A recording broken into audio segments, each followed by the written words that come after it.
తిరుమల లడ్డు కల్తీ అంశంపై వివాదం ఇప్పట్లో చల్లారేలా కనిపించడం లేదు సార్. వైఎస్ఆర్ కాంగ్రెస్ పార్టీ నాయకులు అయితే ప్రతిరోజు కూడా విమర్శలు చేస్తున్న నేపథ్యంలో కూటమి అగ్రనేతలందరూ కలిసి ప్రెస్ మీట్ పెట్టి మరీ జంతు కొవ్వు కలిసింది అని చెప్పే ప్రయత్నం చేశారు. టీడీపీ అధినేత చంద్రబాబు, జనసేన అధినేత పవన్ కళ్యాణ్, అలాగే భారతీయ జనతా పార్టీ ఆంధ్రప్రదేశ్ రాష్ట్ర అధ్యక్షుడు మాధవ్, ఈ ముగ్గురు కలిసి ఒక ప్రెస్ మీట్ నిర్వహించారు సార్. ఈ ప్రెస్ మీట్లో ముందుగా చంద్రబాబు నాయుడు మాట్లాడారు. ఒకసారి బయట ప్లే చేయండి. ఎనిమల్ ఫ్యాట్ ఎస్ అది ఎక్స్ట్రీమ్, పవిత్రత దెబ్బతీసే విధంగా కెమికల్ గీతో తయారు చేసి ఇస్తారా దేవుడికి? మాట్లాడరా దాని గురించి?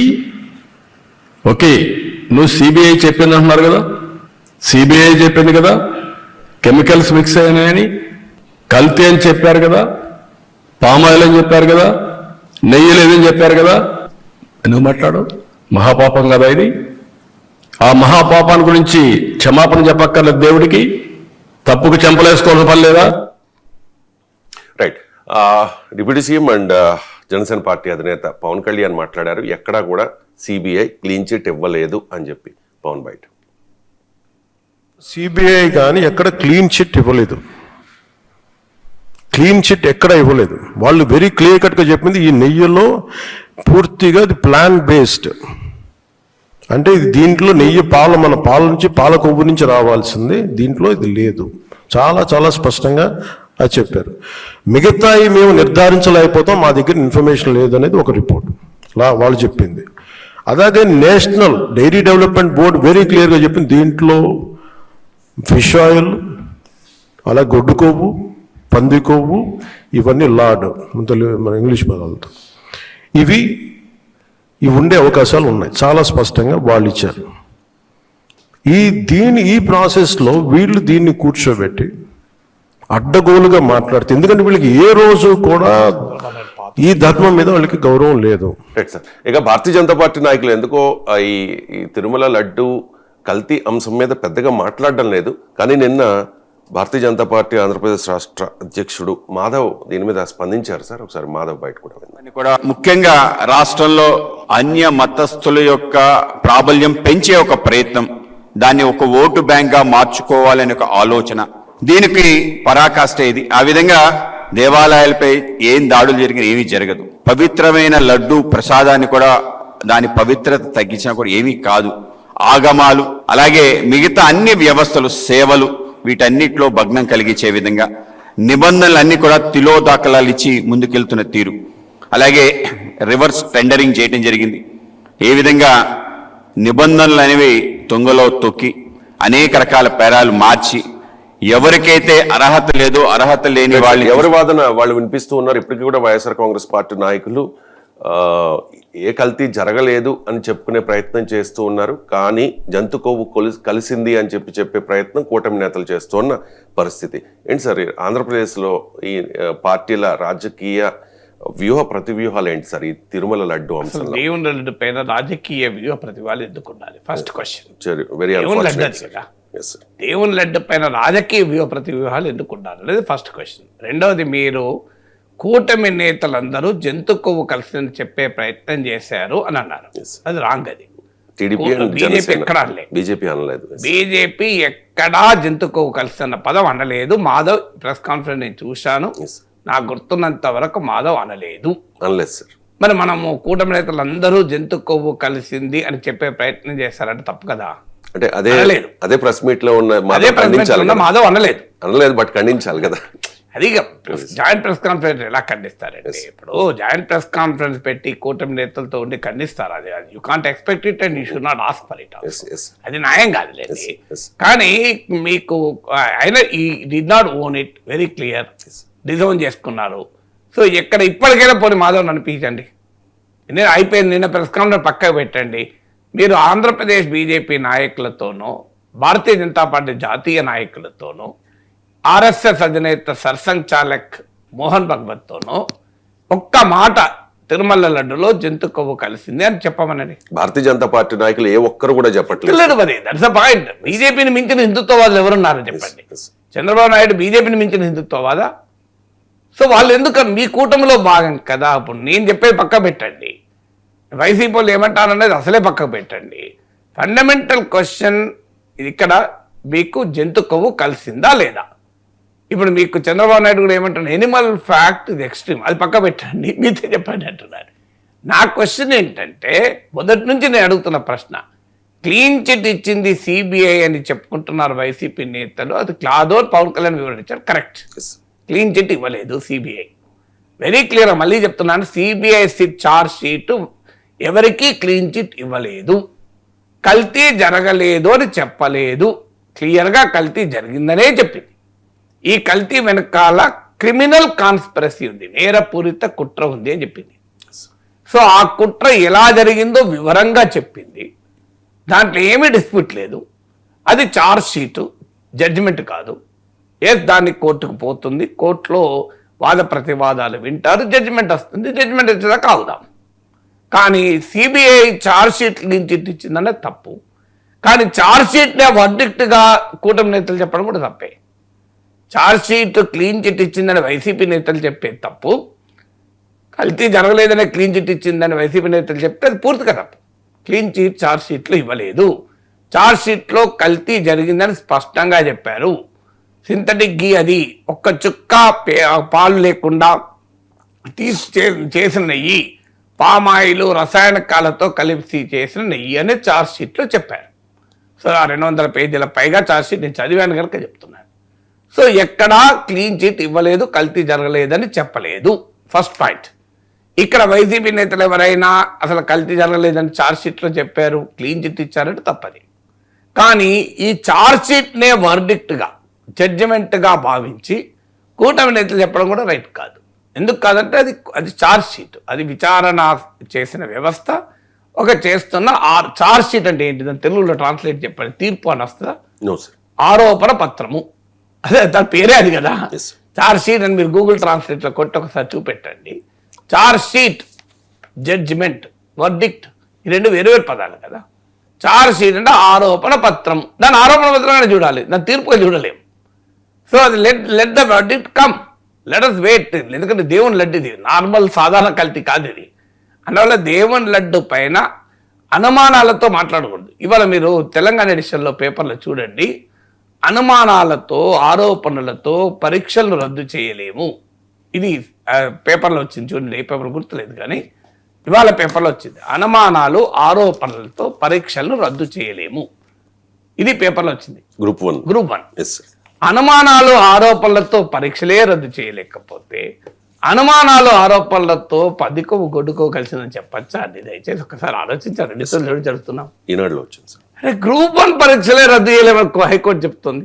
ఆరోపణలు, అనుమానాలతో పరీక్షలు రద్దు తగదు, పరీక్షలు రద్దు చేయడం తగదు హైకోర్టు చెప్తుంటే, ఆరోపణలు, అనుమానాలతో ఆ దేవదేవుని ప్రసాదంలో ఆ దుర్మార్గమైన గొడ్డుకో పందుకో కలిసింది చెప్పడేది సార్ ఇది? మీరు దయచేసి మళ్ళీ రిక్వెస్ట్ చేస్తున్నాం, 2 చేతులు జోడించి రిక్వెస్ట్ చేస్తున్నాం, ఇది ఒక్కటి వదిలేయండి సార్. మీరు కల్తీ జరిగిందని చెప్పి ఆ వైసీపీలో లోపలేసి ఏమన్నా చేసుకోండి. ఏంటి ఇది రిపీటెడ్గా గొడ్డుకో పందుకో చర్చ సార్? ప్రతిరోజు ఉదయాన్నే టీ తాగుతూ పేపర్ చదువుతూ గొడ్డుకో పందుకో, ఇదే బాధ.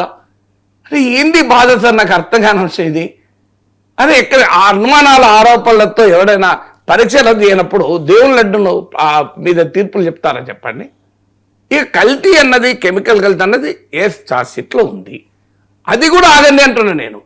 అది తీర్పు వచ్చేదాకా ఆగండి. అది ఛార్జ్ షీట్ ఇది ఓన్లీ ఆరోపణ పత్రం. ఆరోపణలు చాలా చేసుకుంటాం, అది నిజమని తేలాలి కదా. పోనీ నిజమని తేలేదాకా మీరు మాట్లాడుకోవచ్చు, ఓకే కల్తీ జరిగింది మాట్లాడుకోండి. నా అభిప్రాయం అయితే అది కూడా మాట్లాడద్దు. ఎందుకు మాట్లాడుతుంది? దేవదేవుని ప్రసాదం కనుక. నార్మల్ కల్తీ అయితే మాట్లాడుకోవచ్చు, ఆరోపణలకు కూడా ప్రతిదానికి ఆరోపణ చేయకూడదు. ఒక వ్యక్తి శీలం గురించి ఆరోపణ చేయకూడదు. పైసలు తిన్నారని ఆరోపణ చేయడం అభ్యంతరం లేదు, ఎందుకంటే దానివల్ల కొంపలు ఉండదు. కానీ ఒక వ్యక్తి శీలం గురించి నువ్వు ఆరోపణ చేసేవారికి చాలా తప్పండి. అది ఆరోపణకు అనేక రకాల తేడా ఉంటుంది. 1 లక్ష రూపాయలు 10 కోట్లు తిన్నాడని చెప్పి ఏం కాదు. అక్రమ సంబంధాలు ఉన్నాయని ఆరోపణ చేయకూడదు. 2 ఆరోపణలు రెండింటి మధ్య చాలా తేడా ఉంటుంది. ఆరోపణ అనేది అపవిత్రమైన ఆరోపణ ఎప్పుడు చేయకూడదు. పవిత్రత, అపవిత్రత అనేది ఆరోపణలకు అతీతము. పవిత్రత, అపవిత్రత అనేది తేలేదాకా ఓపిక పట్టాలి. ఇది నాగేశ్వర్ గారు చెప్పేది, భారత సుప్రీంకోర్టు చెప్పింది. సుప్రీంకోర్టు కూడా మీరు రెస్పెక్ట్ చేయరా? అప్పటిదాకా మీరు ఆరోపించుకుంటారా? అక్కడికి మీ రాజకీయాల కొరకు నేను ఏమంటున్నా అంటే కెమికల్ గీ వరకు ఆరోపించుకోండి. కానీ ఆ గొడ్డుకో బందుకో అనేది తీసేయండి. నేను నా రిక్వెస్ట్ అది. ఇది ఆరోపించుకోండి. ఇక నేను అది కూడా వద్దంటా, కానీ మీరు ఆరోపించుకోండి. కనీసం అది పామాయిల్తో కల్తీ అనే మాటకు గొడ్డుకో పందుకో అన్న మాటకు తేడా ఉంటుందా ఉండదా? ఒక గుండె ఇట్లా ఒక ఎవరైనా శ్రీ వెంకటేశ్వర స్వామిని ఆరాధ్య దైవంగా భావించేటువంటి ఎవరైనా పామాయిల్తో కల్తీ అన్నదానికి, ఎందుకంటే పామాయిల్ ఇది ఫుడ్ ప్రొడక్ట్, అది కూడా తప్పే, మహాపాపమే, అనుమానమే లేదు. కనీసం అట్లీస్ట్ పామాయిల్ ఇది ఫుడ్ ప్రొడక్ట్, పామాయిల్ తింటాం మనం. కానీ ఈ దేశంలో కోట్లాది మంది గొడ్డుకో పందుకో తినరండి, అది మర్చిపోకండి. తినేవాళ్ళు కూడా లడ్డులో కలపరండి. ఇది అవునా కదా? పెళ్ళిళ్ళలో నాన్ వెజ్ పెట్టరు, చాలామంది నాన్ వెజిటేరియన్స్ కూడా, అవునా కదా? పండుగ రోజు నాన్ వెజ్ వండరు ఇంట్లో, అవునా కదా? చాలామంది ఇళ్లలో పండుగ రోజు దేవుని ప్రసాదము చేసేటప్పుడు ఆ రోజు మాంసాహారం వండరు ఇంట్లో. మీకు ఎందుకండి? ఎంతోమంది మీకు శనివారం ఒక దేవుని కొరకు, శుక్రవారం ఒక దేవుని కొరకు, బేస్తవారం గురువారం ఒక దేవుని కొరకు ఆ రోజు నాన్ వెజ్ తినరండి. నాన్ వెజిటేరియన్స్ కూడా నేను చెప్పేది, నాలాంటి స్ట్రిక్ట్ వెజిటేరియన్ పక్కకు పెట్టండి. ఇది రియాలిటీ కాదా భారతీయ సమాజం? మీరెందుకండి ఆ దేవుని ప్రసాదంలో గొడ్డుకో బందుకో కలిసిందని ప్రెస్ కాన్ఫరెన్స్ పెట్టి చెప్పే ప్రయత్నం చేస్తారు? అది వదిలేయండి. నేను అనేది ఏంటంటే ఇది ఆరోపణ పత్రము, తీర్పు కాదు. తీర్పు రాకముందు ఇక మీకు గమనించండి, పవన్ కళ్యాణ్ బయటలో ఏమున్నది క్లియర్గా ఏమంటున్నాడు ఆయన? నిర్ధారించలేము, అవకాశాలు ఉన్నాయి. ఇదే పదం వాడాలి లేదా? మీరు చంద్రబాబు నాయుడు ఫస్ట్ ఎఫ్ఐఆర్ దాఖలు చేయకముందు, అలాగే విచారణ కూడా చేయకముందు ఏమన్నాడో ఆ బయట మనం అనేక సార్లు ప్లే చేస్తే మళ్ళీ ఒకసారి చంద్రబాబు నాయుడు, పవన్ కళ్యాణ్ అండ్ లోకేష్ ఈ ముగ్గురు ఏం మాట్లాడారు అనేది ఒకసారి అంటే ఇప్పుడు పవన్ కళ్యాణ్ ఏమన్నది కూడా పెట్టండి, అలాగే తేడా అర్థమవుతుంది. దేవుని దగ్గర పెట్టే ప్రసాదం అపవిత్రం చేసే విధంగా నాసి రకమైన ఇంగ్రీడియంట్సే కాకుండా ఎనిమల్ ఫ్యాట్ కూడా వాడారని ఏది ఘీకి బదులు నెయ్యిని ప్రత్యేకంగా ఎన్డీటీవీ ల్యాబ్ కు పంపిస్తే చాలా స్పష్టంగా పంది మాంసం ఉందని, అదే విధంగా బీఫ్ ఫ్యాట్ ఉందని, ఫిష్ ఆయిల్ ఉందని చాలా స్పష్టంగా రిపోర్ట్ లో వచ్చింది. అయోధ్య రామ మందిరం కోసం దానికి కూడా వీళ్ళు 1,00,000 లడ్లు ఇలా బీఫ్ తోటి, పిగ్ ఫ్యాట్ తోటి, ఫిష్ ఆయిల్ తోటి కలిపిన లడ్డు 1,00,000 లడ్లు, దానికి కూడా తిరుపతి లడ్లు, టీటీడీ లడ్లు, ఇలాంటి అపవిత్రం జరిగింది. రైట్, ఇప్పుడు పవన్ కళ్యాణ్ ఏమన్నారు నిన్న అనేది ఒకసారి ప్లే చేయండి. ఎక్కడ కూడా సిబిఐ కానీ ఎక్కడ క్లీన్ చిట్ ఇవ్వలేదు. ఎక్కడ ఇవ్వలేదు. వాళ్ళు వెరీ క్లియర్ కట్ గా చెప్పింది ఈ నెయ్యిలో పూర్తిగా ఇది ప్లాన్ బేస్డ్, అంటే ఇది దీంట్లో నెయ్యి మన పాల నుంచి, పాల కొవ్వు నుంచి రావాల్సింది, దీంట్లో ఇది లేదు. చాలా చాలా స్పష్టంగా అది చెప్పారు. మిగతాయి మేము నిర్ధారించలేకపోతాం, మా దగ్గర ఇన్ఫర్మేషన్ లేదు అనేది ఒక రిపోర్ట్ వాళ్ళు చెప్పింది. అలాగే national dairy development board very క్లియర్గా చెప్పింది దీంట్లో ఫిష్ ఆయిల్, అలా గొడ్డు కొవ్వు, పంది కొవ్వు, ఇవన్నీ లార్డ్ మన ఇంగ్లీష్ పదాలతో ఇవి ఉండే అవకాశాలు ఉన్నాయి. చాలా స్పష్టంగా వాళ్ళు ఇచ్చారు. ఈ ప్రాసెస్లో వీళ్ళు దీన్ని కూర్చోబెట్టి అడ్డగోలుగా మాట్లాడుతూ, ఎందుకంటే వీళ్ళకి ఏ రోజు కూడా ఇప్పుడు మీరు చూడండి, అంతకుముందు బయటలో చంద్రబాబు, పవన్ కళ్యాణ్, లోకేష్లు గొడ్డు కొవ్వు పందు కొవ్వు కలిసింది అని అన్నారు. లోకేష్ కూడా national dairy development board report ఆధారంగానే ఉంది అన్నాడు. పవన్ కళ్యాణ్ నేనేమన్నాడు? నిర్ధారించలేమన్నారు, అవకాశాలు ఉన్నాయన్నాడు. ఏది నిజం? ఉంది అని అన్నది నిజమా? అవకాశాలు ఉన్నాయన్నది నిజమా? నిర్ధారించలేమన్నది నిజమా? చెప్పండి. రెండింటి మధ్య తేడా లేదా? చాలా తేడా ఉంది. అరే ఏమండి ఇది ఇంత క్లియర్గా ఇప్పుడు వీళ్ళ బయటలే కదా నేను చెప్పేది. వాళ్ళే ఉంది అని అది కన్ఫర్మ్ చేశారు. అవకాశాలు ఉన్నాయని, అవకాశాలు ఉండడుకు సంబంధం తేడా లేదా అండి? రెండింటి మధ్య తేడా లేదా? ఇప్పుడు మీకు ఈసీజీ టెస్ట్ చేయించుకుంటారు. ఈసీజీ కొద్దిగా ఇష్టమైన రిపోర్ట్ వస్తుంది. అప్పుడు డాక్టర్ ఏమంటాడు? ఈసీజీ కొద్దిగా ఎలాగా డిఫరెంట్గా ఉంది రిపోర్టు, హార్ట్లో ఏమైనా ప్రాబ్లం ఉండే అవకాశాలు ఉన్నాయి మీరు అని అంటాడు. అప్పుడు మీరు ఏం చేస్తారు? నాకు గుండెపోటు వచ్చిందని చెప్పి అందరూ చెప్పుకుంటారా? గుండెపోటు వచ్చిందని ఏడ్చుకుంటూ కూర్చుంటారా? గుండెపోటు వచ్చిందని మందులు వాడతారా? అవకాశాలు ఉన్నాయని చెప్పిండు కదా, మందులు వాడతారా? అవకాశాలు ఉన్నాయని డాక్టర్ ఈసీజీలో డిఫరెంట్గా వచ్చింది కనుక అవకాశాలు ఉన్నాయని చెప్పాడు కనుక మీరు హార్ట్కు మెడిసిన్స్ వాడతారా? కన్ఫర్మ్ అయితేనే వాడతాం. సింపుల్. అప్పుడు ఏం చేస్తారు మీరు? ఈ ఈసీజీ టెస్ట్కి ఒక పరిమితి ఉంది. ఈ లెవెల్ ఈసీజీ టెస్ట్లో మనం కన్ఫర్మ్ చేయలేము కనుక ఐఆర్ టెస్ట్కి వెళ్తారు. స్ట్రెస్ ఈసీజీ వెళ్తారు. స్ట్రెస్ ఈజీలో కూడా కొంత అటు ఇటు ఉన్నది. మందులు వాడతారా? వాడరు. ఎందుకంటే అనుమానం ఉంది, యాంజియోగ్రామ్ తీయాలంటారు, లేదా స్ట్రెస్ టాలియం అంటారు, న్యూక్లియర్ మెడిసిన్. అవన్నీ అయినాక యాంజియోగ్రామ్ కూడా అయ్యాక కన్ఫర్మ్ అయినాక మెడిసిన్స్ వాడతారు. లేదు ఈసీజీలో అటు ఇటు వచ్చిందని బైపాస్ చేస్తారా? ఇప్పుడు వీళ్ళది ఎట్లుందంటే ఈసీజీలో అటు ఇటు వచ్చిందని బైపాస్ చేస్తాను. నేను అనేది ఇది సింపుల్, ఇంత ఇంత చాలా సింపుల్గా చెప్తున్నా. ఈసీజీలో అనుమానం వస్తే ఒక డాక్టర్ బైపాస్ చేస్తే ఆ డాక్టర్ని అంగీకరిస్తామా? జైలేరా? ఈసీజీలో తెలియదండి, అనుమానాలు ఉన్నాయి, మాకు కోసిపడేస్తాం. వెంటనే ఈసీజీ తీసి అనుమానాలు ఉన్నాయని చెప్పి ఆపరేషన్ థియేటర్ పోయి అనెస్థీసియా ఇచ్చి కత్తిపెట్టి కోస్తారండి? నాకు చెప్పండి. అంటే ఒక మానవ శరీరానికి సంబంధించే మనం ఇన్ని జాగ్రత్తలు తీసుకుంటాం. స్ట్రెస్ ఈజీ, యాంజియోగ్రామ్ కన్ఫర్మ్ చేసుకున్నాక బైపాస్కి వెళ్తాం. అది కూడా ఒక డాక్టర్ దగ్గర కాబట్టి ఆ రిపోర్ట్ పట్టుకుని సెకండ్ ఒపీనియన్ వెళ్తాం ఇంకో డాక్టర్. అవునా కదా? మీరు ఒక దేవదేవుని ప్రసాదం పైన ఆధారాలు అవకాశాలు ఉన్నాయి అంటే మాత్రం ఉన్నాయని చెప్తారా? అదే కోట్లాది ప్రజల మనోభావాల సంగతి మీకు పట్టదా? ఇదే సుప్రీంకోర్టు అడిగింది, నేను అడిగిందే. సుప్రీంకోర్టు ఏమడిగింది? ఇప్పుడు ఏమంటున్నారు? అవకాశాలు ఉన్నాయి అంటున్నారు, నిర్ధారించలేమంటున్నాడు. అంటే అర్థం ఉన్నట్ట? ఇది అసలు లాజిక్ ఏమన్నా ఉంది? ఇప్పుడు మీరు ఇంత కళ్ళ ముందు కనబడుతుంది కదండి, ఎందుకు చేస్తున్నారు మరి మీరు? What you want to prove? పోనీ మీకు వైసీపీ వాళ్ళు మహాపాపం చేశారు కనుక వాళ్ళను శిక్షించాలి కనుక మీరు ఈ ప్రయత్నం చేస్తున్నారు, చేయండి. శిక్షించడానికి మిగతా పాటు సరిపోదా? సింథటిక్ గీ సరిపోదా? పామాయిల్తో కలపడం సరిపోదా? రసాయనకాలు కలపడం సరిపోదా? అవాలా ఆపరేషన్ సరిపోదా? క్రిమినల్ కాన్స్పిరసీ సరిపోదా? నిబంధనలను సరళతరం చేయడం సరిపోదా? వైసీపీ వాళ్ళను లోపలేయాలంటే ఇవన్నీ సరిపోతాయి. వైసీపీని పొలిటికల్గా టార్గెట్ చేయడానికి కూడా ఇవన్నీ సరిపోతాయి. మళ్ళీ ఎందుకు ఇక జంతుకోవు గడుకోవు పందుకోవు గొడుకోవులు ఎందుకని మీకు? ఇంకెందుకు చెప్పండి, రీజన్ చెప్పండి. What you want to establish?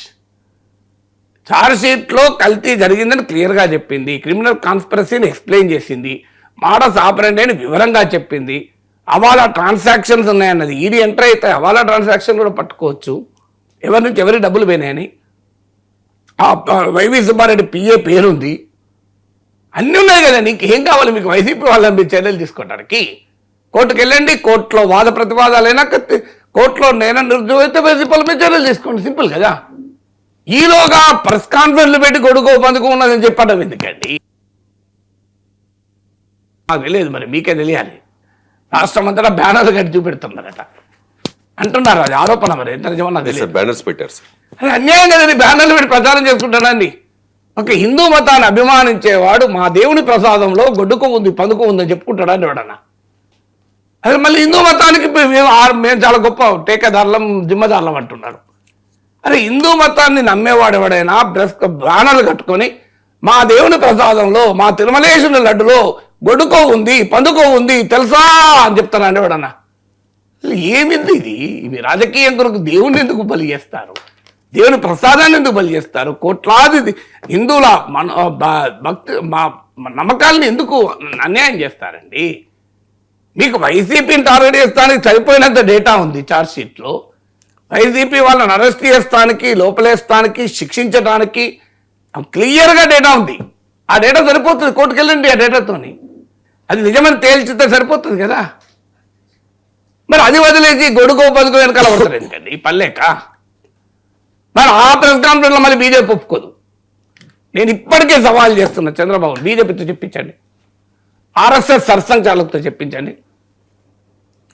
BJP మాధవ్తో చెప్పించండి. Modi కూడా అవసరం లేదు. బీజేపీ మాధవ్ జాయింట్ ప్రెస్ కాన్ఫరెన్స్లోనే నాకు తెలిసినంత వరకు గొడుకో పదుకో అనలే, సబ్జెక్ట్ టు కరెక్షన్ అని ఉంటే నేను I will correct my self.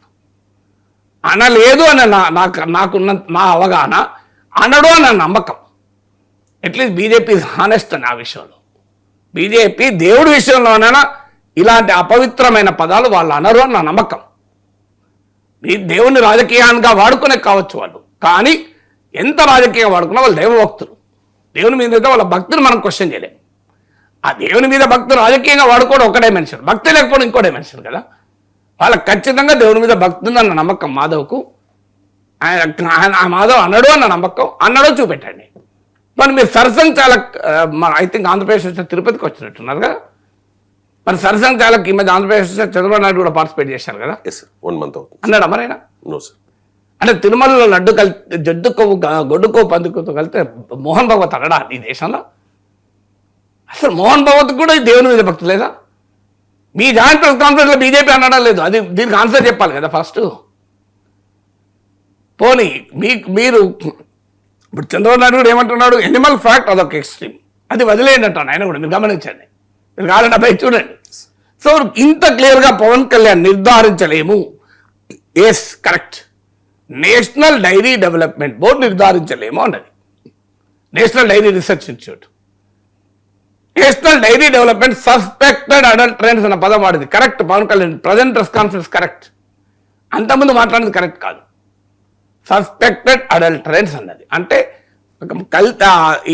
ఇప్పుడు బీఫ్ టాలో లార్డ్ వీటితో కలిసే అవకాశాలున్నాయి అన్నది, అవకాశాలు, కానీ అది ఎస్టాబ్లిష్ చేయలేము అన్నది.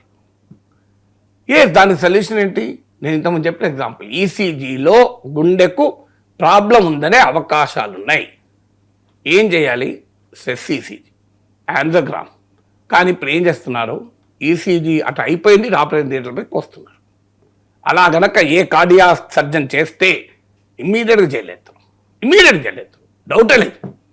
Based on ECG if you come to a conclusion that heart problem is there and మీరు సర్జరీకి మొదలు పెడితే ఖచ్చితంగా చేయలేస్తారండి చట్టం. మరి ఇప్పుడు ఏం చేయాలి? దేవుని ప్రసాద విషయంలో చేస్తే మీరు పోనీ, మీరు చెప్పండి, అలా చట్టం ఒప్పుకుంటుందా? ఈసీజీలో అనుమానం వస్తే బైపాస్ చేస్తారా? ఓపెనర్ సర్జరీ చేస్తారా? ఈసీజీలో అనుమానం వస్తే హయ్యర్ టెస్ట్లకు పోతారు. హయ్యర్ టెస్ట్లు కూడా కన్ఫామ్ అయినాక సెకండ్ ఒపీనియన్ కూడా తీసుకొని 1-2 సార్లు కన్ఫామ్ చేసుకొని అప్పుడు ఆపరేషన్కి వెళ్తారు. ఒక మనిషి శరీరమే ఇంత పవిత్రమని భావిస్తే దేవదేవుని ప్రసాదం ఎంత పవిత్రమని భావించాలి? దాని మీద మాట్లాడే ముందు, దాని మీద ఒక మాట మాట్లాడే ముందు ఎన్ని జాగ్రత్తలు తీసుకొని మాట్లాడాలి? ఇప్పుడు ఏమంటున్నారు, ఇంకో కమిటీ వేసి ప్రూవ్ చేస్తాం.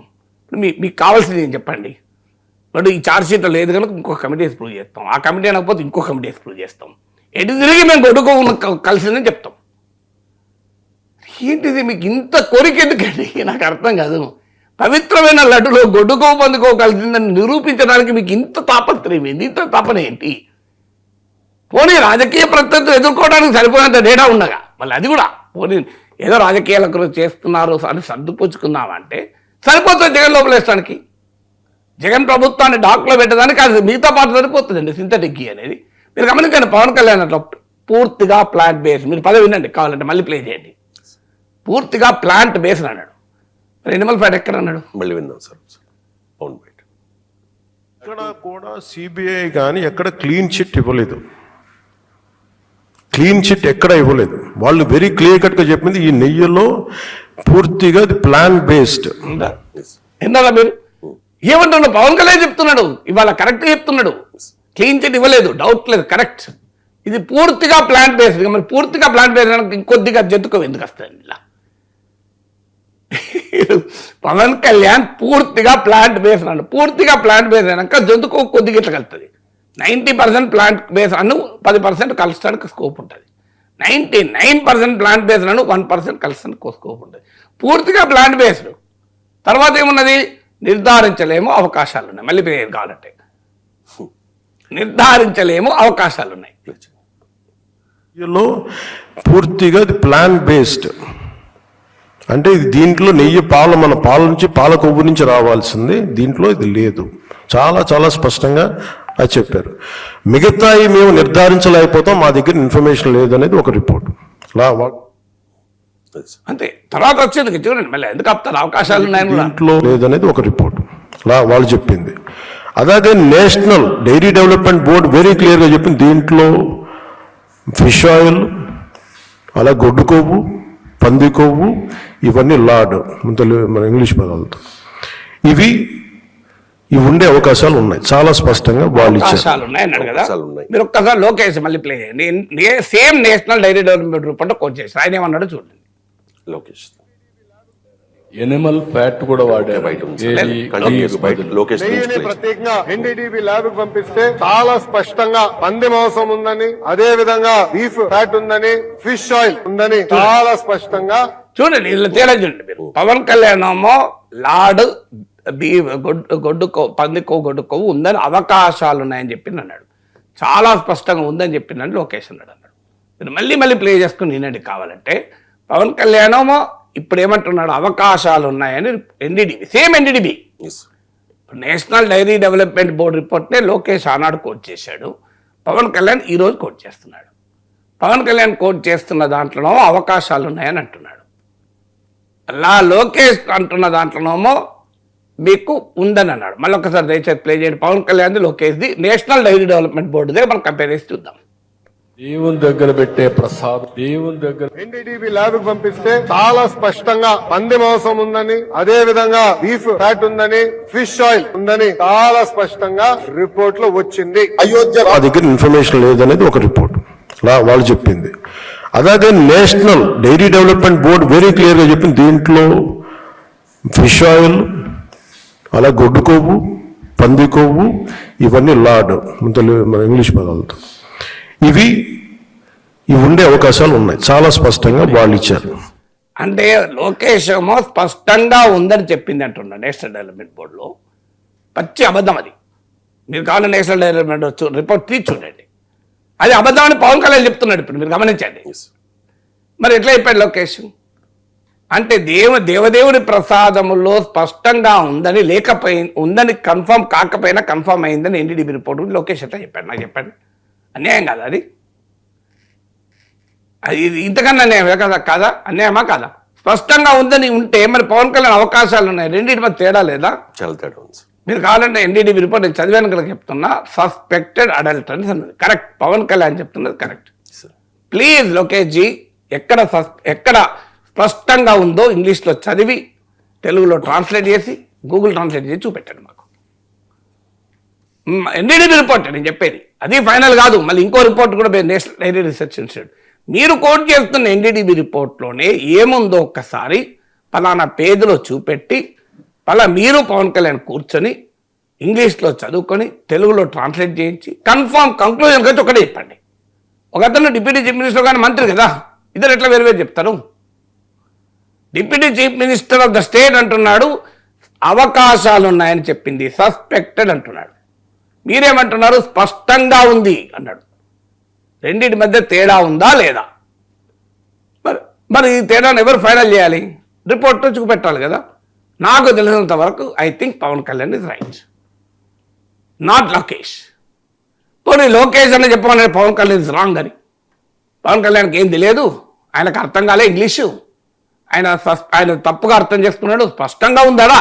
పవన్ కళ్యాణ్ ఇంగ్లీష్ అర్థం కాక ఆయన అవకాశాలు ఉన్నాయంటున్నా చెప్పండి. ఇలా ఎవరో ఒకరు రైట్ ఉంటారు కదా, లోకేష్ అన్న పవన్ కళ్యాణ్ అన్న. నా దృష్టిలో పవన్ కళ్యాణ్ రైట్, మీ దృష్టిలో ఎవరు రైటో చెప్పమనండి. ఇక బీజేపీ వాళ్ళతో అలా టాపికే తీస్తలేరు. వాళ్ళు దే ఆర్ మచ్ బెటర్. నిజంగా ఐ అప్రిషియేట్ బీజేపీని, భారతీయ జనతా పార్టీని అభినందించాలి. సో వారు ఎక్కడా కూడా జంతు కొవ్వు, గొడ్డు కొవ్వు, పంది కొవ్వు అనే ప్రస్తావన తీయడం లేదు. వాళ్ళు చూడండి, మీరు బాధ బయటలో అన్య మతస్థులు ఇవన్నీ మాట్లాడుతున్నాడు. అందుకే ఇది మాట్లాడకపోయినప్పుడు ఏం మాట్లాడాలంటే వేరే ఏదో మాట్లాడుతున్నాడు. ఆయన జనరల్ స్పీచ్ ఇస్తున్నాడు. ఇక పాలిటిక్స్ తప్పదు, మనం ఎవరైనా ఇచ్చుకుంటారు. సో ఇక్కడ పవన్ కళ్యాణ్ ఈసారి అయితే, అంతకుముందు ఆయన కూడా అన్నాడు, మళ్ళీ అది వేరే విషయం, మనం చూసాం అది.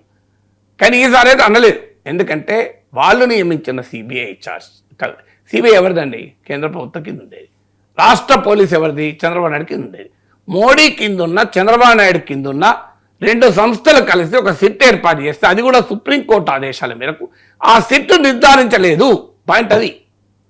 మీరు అది ఉన్నది అని బ్యానర్లు కట్టుకొని చెప్తారు, విచారణ కమిటీలు వేసి ప్రూవ్ చేస్తారు, పొలిటికల్ స్టేట్మెంట్ వేసి ప్రూవ్ చేస్తారు. ఎందుకు ప్రూవ్ చేస్తారంటే ఆన్సర్ లేదు. రాజకీయ ప్రత్యర్థి మీద అటాక్ కొరకైతే సరిపోతుంది, మిగతాదంతా ఏ గొడ్డుకోవు పందుకోవు కలిపిందంటేనే శిక్ష పడుతుందా అండి? సింథటిక్ అంటే పడదా? సింథటిక్ అంటే దుర్మార్గం కాదా? రసాయన కాలంతో గీ చేయొచ్చా? నాకు చెప్పండి. సో అది అన్యాయం కదా, అది మహాపాపం కదా చంద్రబాబు గారు చెప్పినట్లే. మరి ఆ మహాపాపానికి దేవుడు శిక్ష విధిస్తాడు, సమాజం శిక్ష విధిస్తుంది, కోర్టులు శిక్ష విధిస్తుంది. నిజమని తేలితే ఆ ప్రాసెస్ ఏదో పూర్తి నిజమని తేల్చండి.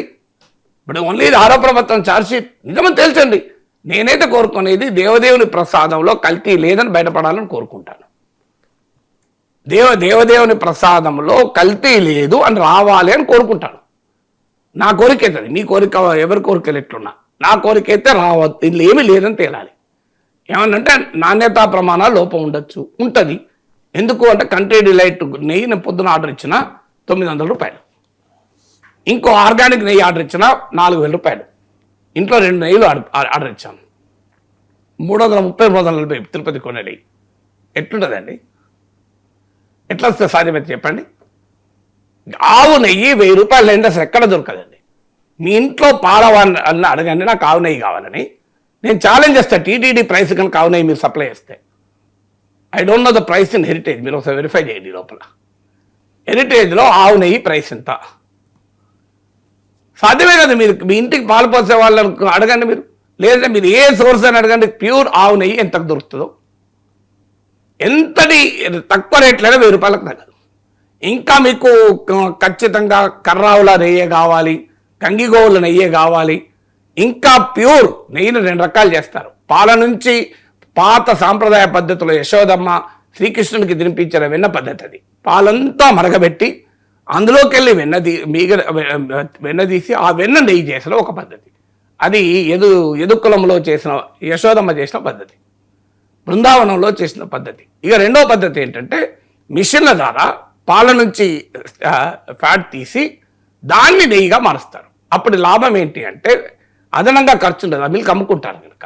ఇప్పుడు మన ఇంటికి పాల ప్యాకెట్లు తెప్పించుకుంటాం కదా, ఆ పాలల్లో మీకు ఫ్యాట్ ఉండదు చూడండి, లో ఫ్యాట్ నో ఫ్యాట్ అని వస్తుంది చూడండి, క్రీమ్ మిల్క్ అని వస్తుంది. క్రీమ్ మిల్క్ మొత్తం ఫుల్ ఫ్యాట్తో వస్తుంది, మిగతా తీస్తారు. అది తీసి అందువల్ల వాళ్ళకి నష్టం లేదు, అదనంగా వచ్చేది నెయ్యి ఫ్రీగా వచ్చేది.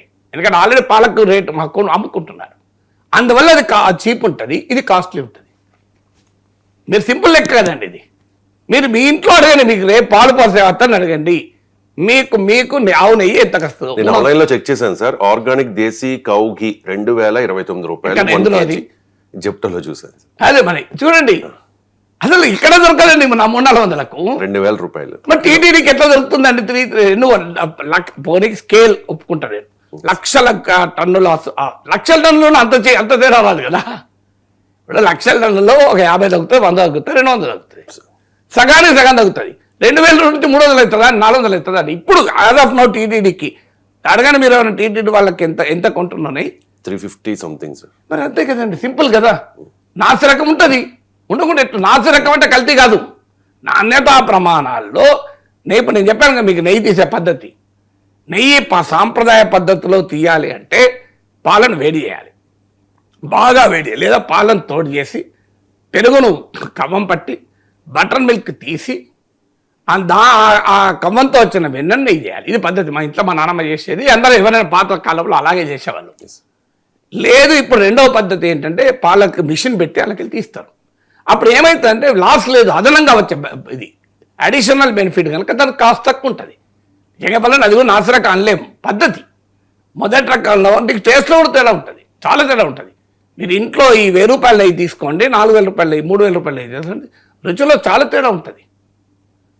అయినా రెండో మనం ఎఫర్ట్ చేయగలిగితే 3000 ఎఫర్ట్ చేయలేం కనుక ఏం చేస్తామంటే కర్రీస్లో వేసేది 1000 రూపాయలు నెయ్యి వేసుకుంటాం. మేము మా ఇంట్లో చెప్తున్నా, చేతి మీద వేసుకునేది లేదా దేవునికి ఏదన్నా చేయాలనుకున్నప్పుడు మాత్రం ఈ 3000 రూపాయలు నెయ్యి వాడతాం.